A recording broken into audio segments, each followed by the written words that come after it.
This video is about why I am extremely excited about the Sony a7C.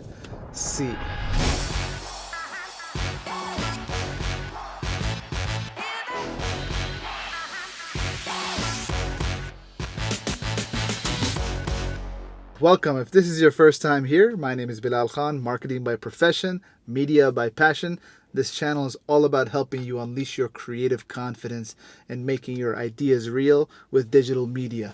This particular video is being recorded at 12,800 ISO, and I'm lighting myself with a little light back there and my cell phone. So this is probably going to be really noisy. Do some noise reduction. And now let's go forward with this topic of this video of why I am very excited about the Sony a7C. I was having a conversation with a gentleman earlier today for a project that we're going to be potentially collaborating on. Now, this gentleman has a background in photography. I'm coming at it from a perspective of video. One of the things that we were going over were the project specifics in terms of the technicalities of how we're going to shoot video. Now, there's this project that I've been, ongoing project I've been working on for the last couple of years. And one of the things that he was asking me in terms of what the expectation is in regards to gear and whatnot, in terms of what we're going to shoot with. And now this gentleman, he's very talented. He's got some really good photography work going on. He comes primarily from a photo background. He's done some videos. And the videos that I saw were really good. Now, granted, they're different from the kind of videos that we want to do, but there's an opportunity to learn and grow with every project that you do.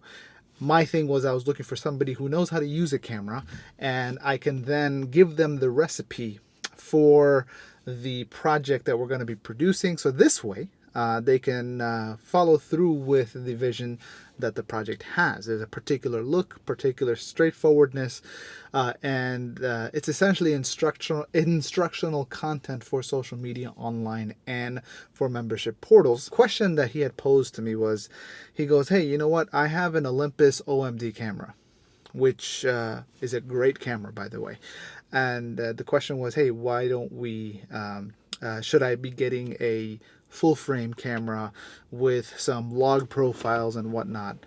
And my thought was, no, absolutely not. In fact, you should not be getting a full frame camera for long form type of projects, long form productions, especially educational content, podcasts, seminars, things like that.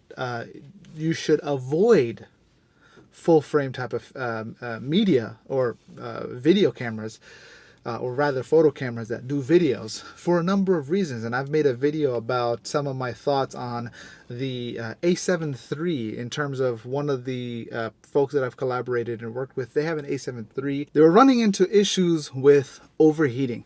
So, and this is a camera that's just being used, the A7 III was just being used for live streaming. At the same time with the Canon R5, a wonderful, amazing feat of technology when it comes to photography as well as short form video, right? If you're going to be doing long form video, you could potentially do it. Granted, you've taken some considerations and there are specific limitations in terms of settings, but the peak settings that the camera is able to do with like 8K RAW or even 4K HQ, which is 8K, that's the system then downsamples into 4K. Like, those are great cameras. Again, I've talked about it here. Just check out the I guess that pop-up that comes up on YouTube. So anyway, my response to this gentleman was like, no, absolutely not. In fact, all of the videos that we've shot for this project that we're working on historically have been shot on Sony XDCams, which are wonderful cameras. They're 4K, downsampled to 1080p, really sharp, clean image on 1-inch sensors, right? And the client that we're working with, he himself also has a Sony a6400. And the wonderful thing about the Sony a6400 and generally the alpha line of cameras is that they will downsample from a 6K image and they will sample it down to 4K. So you end up with a really sharp, crisp, clean 4K image. Whereas on a camera such as this, which is a Canon EOS M6 Mark II, what it's doing is really, it's not even a 4K image. It's a 32 megapixel camera. So that's a lot of pixels. And from that, sensor readout, it's going to be skipping lines and things like that. Ends up with something like 3K, which then it blows up to like, or 3.5 or something like that, and it blows up to 4K. It looks acceptable. It's totally fine for something like this, like making a talking head short form video. But one of the things that I've run into, which is becoming a little bit of a frustration, couple of things that I wish that this camera would do a little bit better. For example, this noise. I'm at 12,800 ISO. There's going to be noise, and this is noise that you'll see in with the additional lighting inside the vehicle, right? And the reason I do vehicles because it's already soundproofed. I'm gonna get decent sound, decent audio. Less the noise. I can deal with the noise. I can run it through noise reduction on neat video, and it's fine. But the real kicker is whenever I am doing a long form video, right? If I want 4K long form, the most that I'm actually able to get out of it is maybe 45 minutes worth before it overheats. Now, if I go to 1080p, I'm never going to have an overheating issue, but I'm still running into the 30-minute conundrum. Again, if I'm doing long form video, that's just a given, something that I have to deal with. What about the A7C or the alpha line of APS-C cameras? Well, one of the things that Sony does really well is that they make compact cameras. They make really good compact cameras. They make clean images, so whether it's their full frame or their crop sensor cameras, generally they're both really good. Now, oops. I should just get another one of those lights that I have back there, and I can just mount it up over here. But anyway, I could get a Sony a6400 or an a6600. And I wouldn't have the 30-minute issue, but I'm still gonna run into the noise factor. The low light, granted, is a little bit better than the Canon EOS M6 Mark II.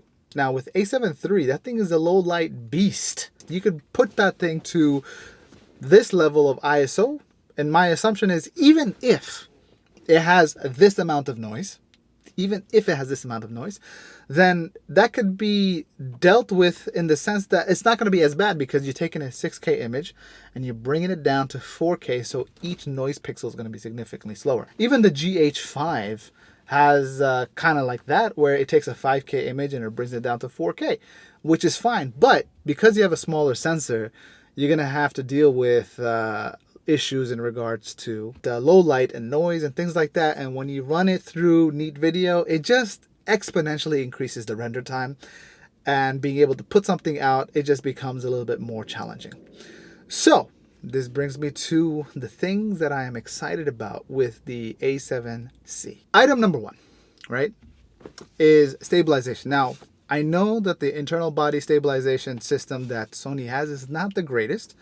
However, Sony's ZV-1, the A7S III, and the A7C, A7 Charlie, these three cameras record gyroscopic data into the video files so that you can bring it into Sony's Catalyst Browse software and it will stabilize for you far better than Warp Stabilize or anything like that. That's one. The second factor is that in comparison to the A7 III, the A7 Charlie has a lower base ISO. What does that mean? What that means is, well, for one, I would say check out Gerald Undun's video where he showcases that and explains that far better. But essentially, I'll be getting a cleaner image. That's the important thing. In addition to that, the thing is smaller, man. I love the EOS M for the fact that it does not have a viewfinder. I hate the viewfinder. I see no point of the viewfinder unless you're a photographer. Then absolutely, you probably want to take advantage of the viewfinder. But I hate the viewfinder mainly because I got a little shoulder bag here, right? This is my man purse. When something's got a viewfinder, it bulges out of that thing. It's very difficult to carry, or rather very difficult to close up. And this is the bigger one. This is the bigger one. I have a smaller one, a Patagonia, sling that it's part of my everyday carry. Recently got this one, just a little bit bigger. Not necessarily bigger, but it's got more pockets. It's got an extra slide for a notebook and whatnot. And so that's something that with the EOS M, when it doesn't have the viewfinder, that it fits perfectly inside that bag. And it's just that viewfinder. All of these cameras, if I could take off the viewfinder, if it was detachable, something also, if the GH6 has a detachable viewfinder, that would be awesome, right? But the fact that the A7C does not have a viewfinder attached, or it does have a viewfinder, but it's not protruding out, that's something that's really cool. Sony cameras in general, the E-mount and the Sigma MC11, a lot of these lenses tend to work really, really well. And that's important for me because I have Canon cameras, I have Lumix cameras, and I have Sony cameras, but I don't have Sony E-mount cameras. And I really like Sony cameras for the quality of the image that they give me, and their codec is easy to work with. If I were to get a mirrorless Sony camera that doesn't overheat, and that's the other thing, is that they kind of worked out some of the kinks, I'm assuming, coupled with the fact that the Sony full-frame cameras also have a Super 35 mode or APS-C mode, however you want to call it. So a lot of my old lenses would be able to carry over, especially my Sigma lenses, and I love the Sigma 18-35, and I even love this. And I'm like, I just got this thing today, and I'm really, really enjoying the, I'm realizing the versatility of the 24-105 is really cool. I'm looking forward to seeing what I can pull out with this thing in Denver, or pull off with this thing in Denver. Because one of my favorite lenses right now is a 35-105 Canon FD classic, beautiful vintage lens. One of the things I like about that lens is some of those flares, like really pretty flares that that camera produces.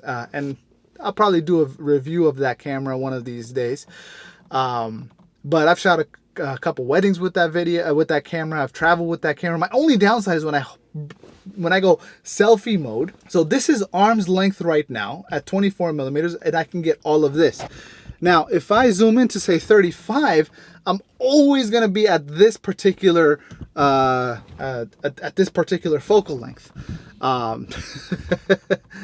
this is like at a 50 or 60 or something, but the challenge, the thing I was wishing for with that 35-105 was I wish it could go wider a little bit, just a little bit, even like a 28. It would have been great. And so the thought was like, okay, let me test out the Sigma. And the other challenge was that the 35-105 is wonderful on my GH5 and my G85 because of the IBIS. And so my thought was, if I were to get a similar focal range on this guy, the Sigma, then I might be able to, because it's a Sigma lens, and I'm renting this just to test it out. First impression, I want it. First impression, I want it. And one of the things is that with Sigma lenses, it will adapt relatively well across various manufacturers, despite the fact that it's an EF mount. And so, whereas Canon EF mount lenses, although you can do photography with it, video, it doesn't turn out well. Whereas with Sigma lenses, you can, with the MC11 and MC21 for the Lumix on the L mount, it tends to do relatively well. I want to build out a Sigma EF lineup, and with zooms and primes, and that'll be my go-to, and I can hot swap that between my various camera mount systems. I have a Lumix setup for all my podcasting needs, while I also have my Canon. The thing I like about this Canon is that it makes live streaming and Zoom meetings and all that stuff very easy. And because it's a controlled environment, I can do, I don't have to worry about the low light setup because I'm going to light wherever I'm streaming from. And even from vlogging, it's been a decent camera, but it's just the low light and those 30 minutes. Like, I want a system that I can also, it can be fluid. I can take with me in my bag, and it fits in my bag, similar size to this. I was seriously considering getting the 6400 or the 6600 from Sony. But then I was just like, well, I have full frame lenses that I want to be able to take advantage of. And if I were to get a 6600 for a little bit more money, potentially I could get the A7 Charlie. And so yeah, I mean, that's why I'm really, really excited about it. It's got the internal stabilization gyro data, which the ACC600 doesn't have. It's got a full frame sensor, just like the A7C and the Super 35 crop, so I can still use both my lenses. I even have some Sony APS-C lenses, which I had bought in anticipation, but I can still use those on the A7C if I wanted. You got the lower light capabilities of the full frame camera, and as well as the better noise management that Sony cameras have, as well as Sony cameras in general. They have that really nice downsampled image from 6K down to 4K, as opposed to like a 3 something K blown up to 4K, line skipped and all that other good stuff. I mean, it'll give you that cleaner image. And I've seen some of the stuff that people have been putting out. It's nice. It's really nice. So yeah, that's why I'm really, really excited for the A7 Charlie. I think it'll be a great addition as a toolkit for a everyday go-to, throw my bag, let's run around, have some fun. And also that FE lens, that 28 to 60 millimeter FE lens is great. It's cute. It's smaller than the kit lens for the Canon EOS M, which is the original one, the 18 to 55. So, and if I don't have to worry about the low light noise as much, I mean, a variable aperture, that's fine. That's great. And so, yeah, I'm looking forward to it. Hope you guys enjoyed this video. Let me know if you have any questions or thoughts or similar level of excitement as I do. If you do, let me know in the comments below. And I'll see you soon.